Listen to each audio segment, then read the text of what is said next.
ვისაუბრებთ სოუ პალმეტოზე, რომელიც არის მცენარე და მისი ექსტრაქტი არის როგორც საკვები დანამატი და მედიცინაში ძალიან პოპულარულია.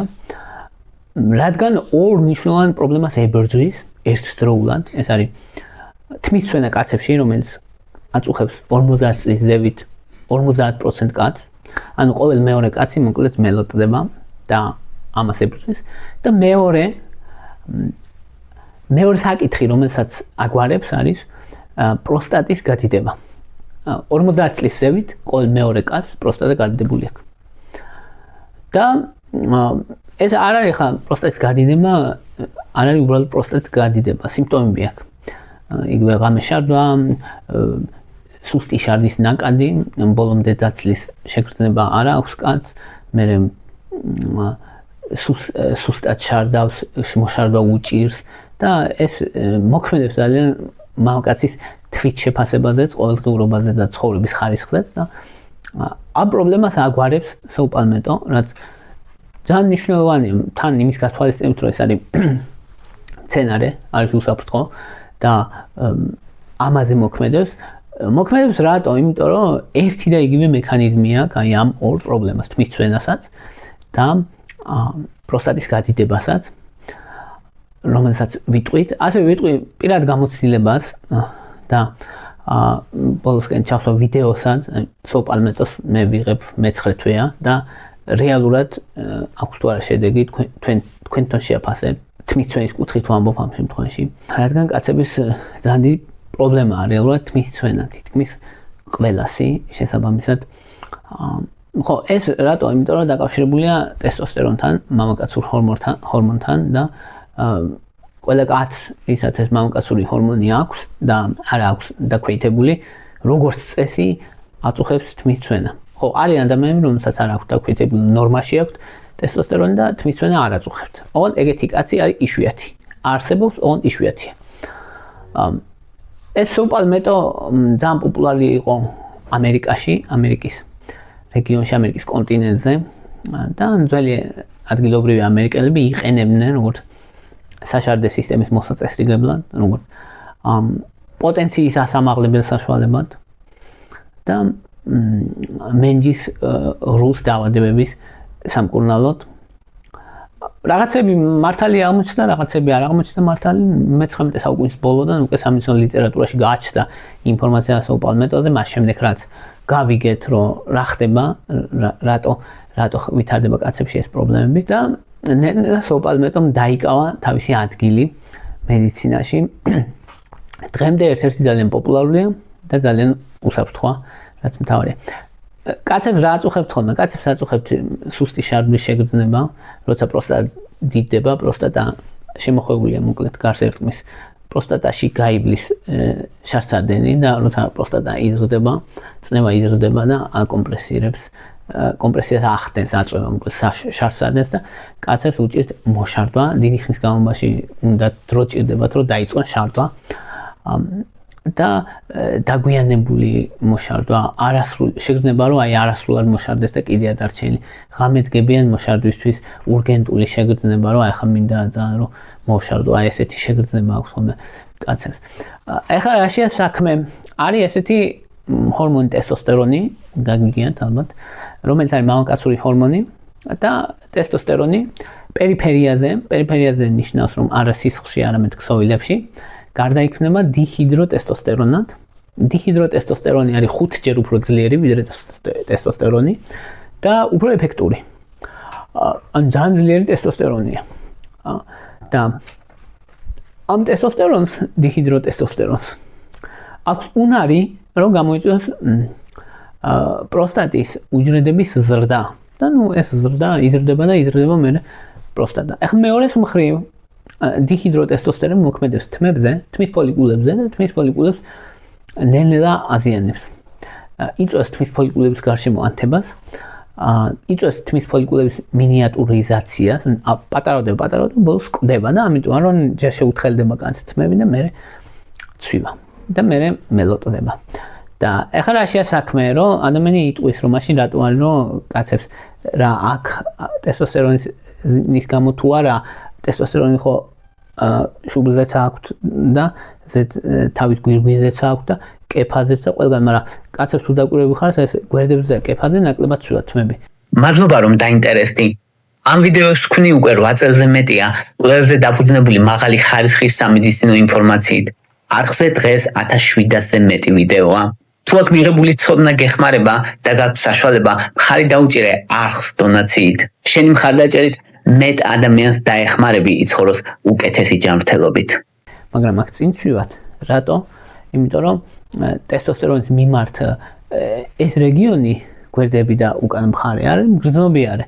წინა რეგიონი, თავი ეს შუბლის ზედა ნაწილი და ეს თხემის ნაწილი მგრძნობი არის. ამიტომ რომ კაცებს ესეც ვშივათ თმები. ანუ ტესტოსტერონის რეცეპტორების მიმართ მგრძნობიარობას აქვს მნიშვნელობა.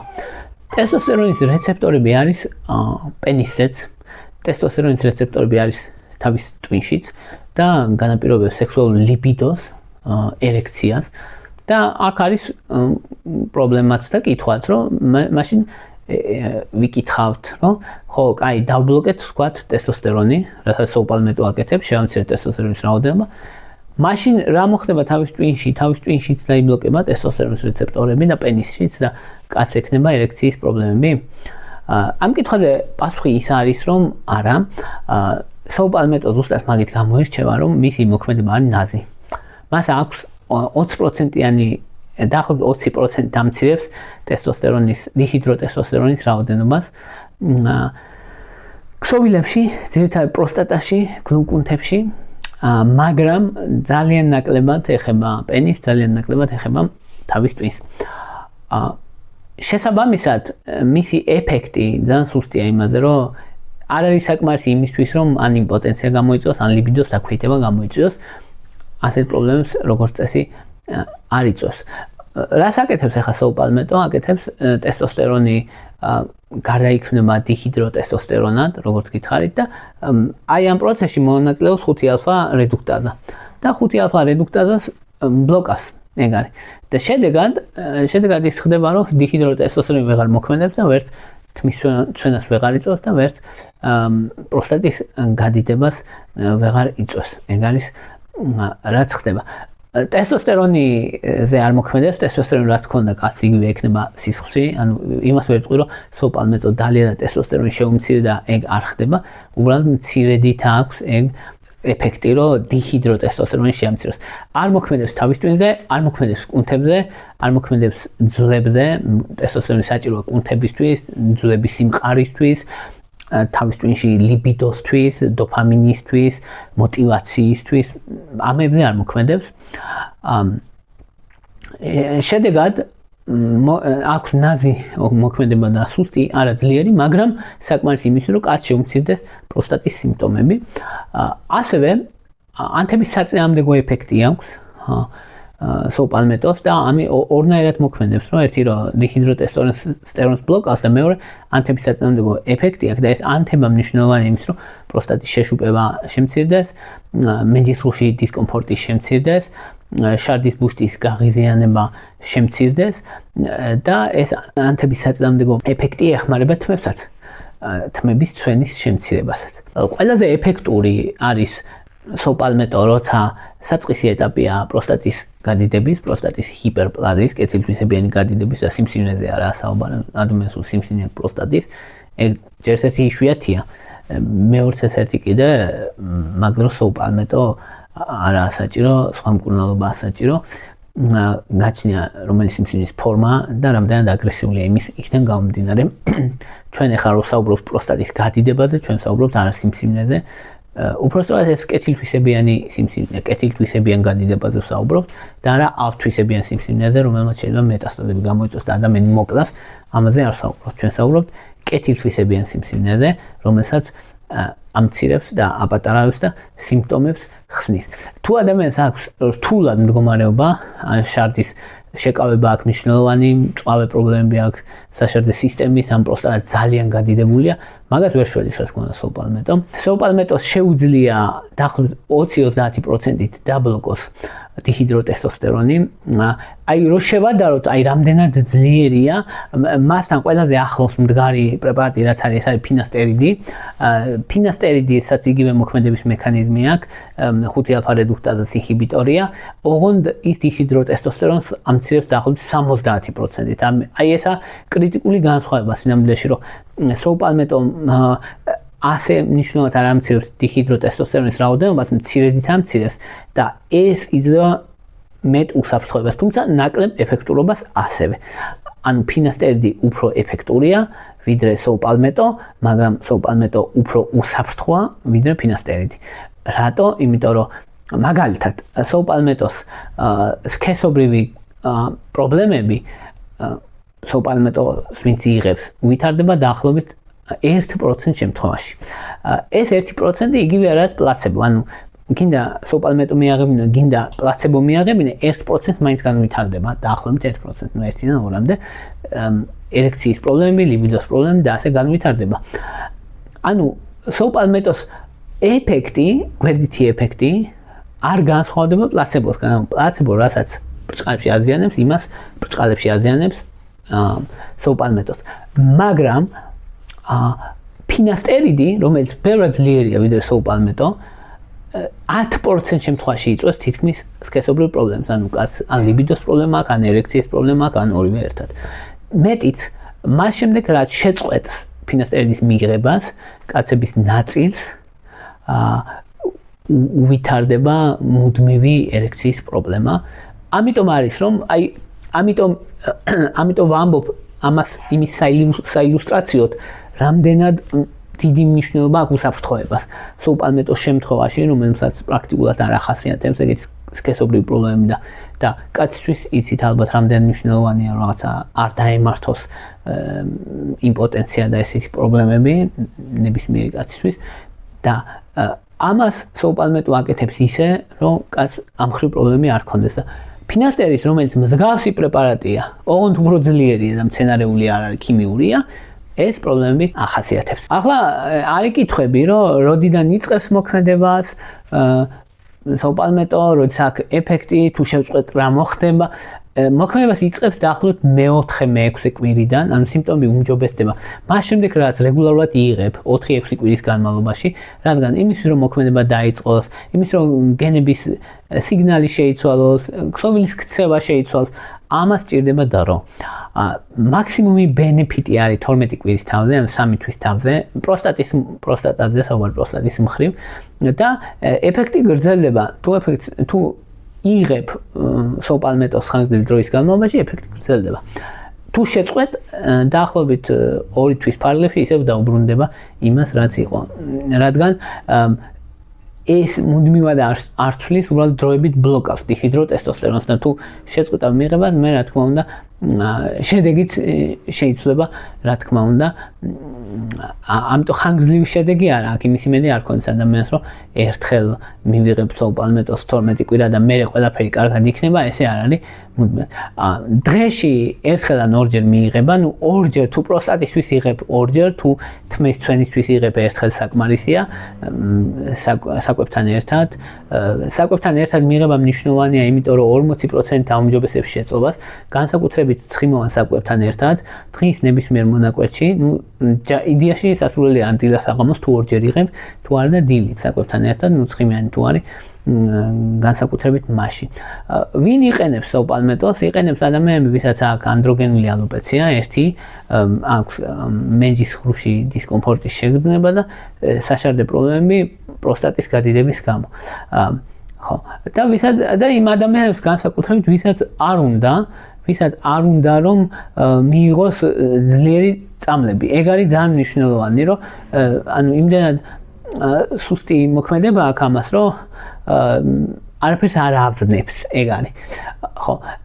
მეორე ძალიან დიდი მხარე სოუპალმეტოსი არის აი ამ თმის ცვენის მკურნალობა და თმის ცვენის მკურნალობაში როგორაა საქმე ახლა. ეს დიჰიდროტესტოსტერონი, რომელიც ტესტოსტერონიდან გადაიქმნება, თმის ფოლიკულებს აზიანებს, მოკლედ დროთა განმავლობაში აპატარავებს და ადამიანს კაცს ცვივა თმა. ხო, ქალზე როგორ არის?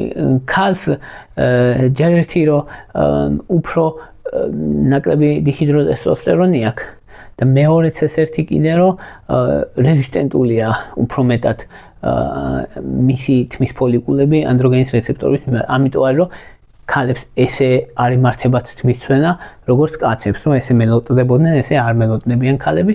თმისცვენა თუ ემართებათ ხოლმე, როგორც წესი არის სტრესის გამო და როგორც წესი არის მთლიანი თმის შეთხელება. ეგ არის ხოლმე ქალების მთავარი პრობლემა. ხო. სოუპალმეტოს ეფექტურობა არ არის ძალიან დიდი თუ თმისთვის იღებს ადამიანი და აქ ჩავსვა ვიდეოს, აი როგორ მქონდა, ნუ რა შეიძლება შეადაროთ, აი ხა გაჩვენებთ და ყურადღება მიექცეთ ამ ნაწილს და ამ ნაწილს. თუ არის განსხვავება, რავი, მე ძალიან მინიმალურ სხვაობას შეიძლება ვგრძნობ, მაგრამ მნიშვნელოვან სხვაობას ვერ ვგრძნობ, აგერ შეგიძლიათ ნახოთ და ვიდეოს ჩავსვავ კიდე 8 თვის წინ რა მდგომარეობა იყო. კიდე ერთხელ შეგიძლიათ დააკვირდეთ, 8 თვეა ვიღებ სოუპალმეტოს. ვერ ვიტყვი რომ რაღაცა დიდი ეფექტი აქვს, უფრო ეფექტს იმას თუ ვიტყვით, რომ თმისცვენა არ მომატებია, ალბათ. მე ესე მგონია, ყოველ შემთხვევაში ესე მეჩვენება რომ არ მომატებია. ხო, და რო თქვა რომ რაღაცა დიდ ეფექტს ვხედავ ვერა, მაგრამ იქიდან გამომდინარე რომ ანუ ბენეფიტები აქვს და ჯამში ცუდი არ არის, მიღებად ჩემი აზრით ღირს და ნუ ვაგრძელებ მე ყოველ შემთხვევაში ერთი კიდე რამდენიმე თვე მივიღებ და შევხედავ როგორი შედეგი ექნება. თუმცა ის ეფექტი, ხო, რომ ეს თმები უფრო გახშირდეს, ახალი თმები ამოვიდეს, აი ესეთ ეფექტს მე ვერ ვხედავ. ხო.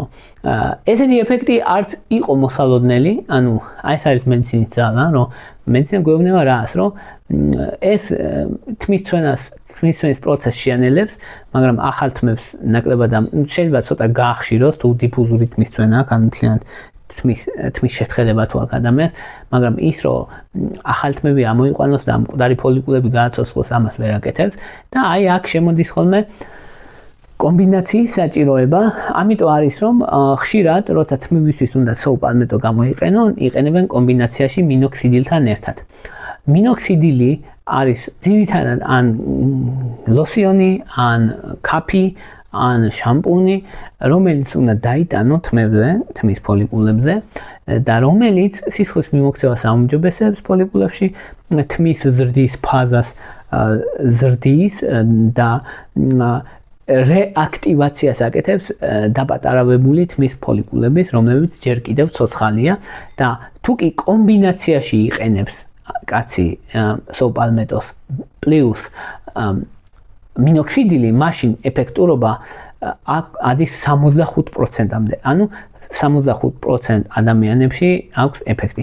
მაშინ როცა მხოლოდ სოუპალმეტოს ეფექტურობა არის დაახლოებით 30%. ვინც იღებს მოკლედ ჩვეულებრივ 30% 6 თვის თავზე გეტყვის რომ აი გამიუმჯობესდა იცი თმები, დანარჩენი 70% გეტყვის რომ დიდი არაფერია. ნუ მე სტატისტიკურად უწევდა რომ 70%-ში შესულიყავი და დაახლოებით ეგრე მოხდა 70. ჩემი პირადი გამოცდილებიდან მე მგონი რომ დიდი არაფერია, თუმცა რაღაცა სიმართლე გითხრათ შეიძლება მე მეჩვენება სუბიექტურია, მაგრამ რაღაცა ეფექტს ვგრძნობ, ნუ ხედავ, ცოტა მგონია რომ სულ ცოტათი აი აქ თმები წამოვიდა, თუმცა ვერ ვიტყვი რომ ეს ობიექტურია, თუ თქვენც ნახავთ ვიდეოს, რა ვიცი, შეიძლება რამე შთაბილდება შეგექმნათ, მაგრამ არ ვიცი. ხო, ან საკმარისად ობიექტური მტკიცებულებები არ მაქვს რომ თქვა რომ ან ესეთი ეფექტურია, ან ისეთი ეფექტურია ჩემ შემთხვევაში. ზოგადად ვიცით როგორც ზოგადად აქვს 30%-იანი ეფექტურობა, რომელიც არ არის ცუდი, არ არის ბრწყინვალე, მაგრამ არ არის ცუდი. მინოქსიდილს თუ დაუმატებს 65%-მდე არის ეს ეფექტურობა და რეჟიმი როგორ არის, რომ დილით იღებ სოუპალმეტოს 320 მილიგრამს საკვებთან ერთად, სასურველია ცხიმიან საკვებთან ერთად, ხო დილით იმიტომ რომ სოუპალმეტოს საღამოსთვის უკვე კონცენტრაცია რომ შემცირებული იყოს რეალურად და ნუ ვისაც სქესობრივი იმის ეშინია რაღაც პრობლემები არ შეექმნას ლიბიდოს ან ერექციის მხრივ, საღამოთი უკვე შემცირებული იყოს ეგ ისა რა ქვია კონცენტრაცია. რაც შეეხება მინოქსიდილს, მინოქსიდილი 5%-იანი ან კაფი ან ლოსიონი, ნუ ადგილობრივი გამოყენების წაისვა თმებზე დილას და საღამოს, ეგ არის მთავარი.